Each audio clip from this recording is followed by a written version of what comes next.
Right, it's my custom cruiser, beautiful looking here. This is a Harley Davidson or any bike relocator for your indicators. In this particular case, we've got the Sparto on a Harley, which is awkward to do. Normally you'd have a bar here, but on the Sparto you can't. So this bracket here allows you, as you can see, to bolt through here, and this gives you micro indicators. Now these indicators are actually stop tail as well as an indicator, so basically this is like a three-way indicator, hence the wires here.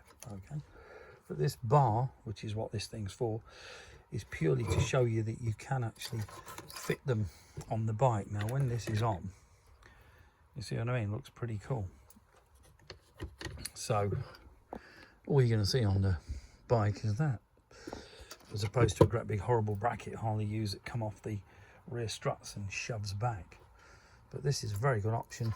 You've obviously just unbolt your tail light, which is held on with torque screws, and your wires are behind there, and then you can join into that.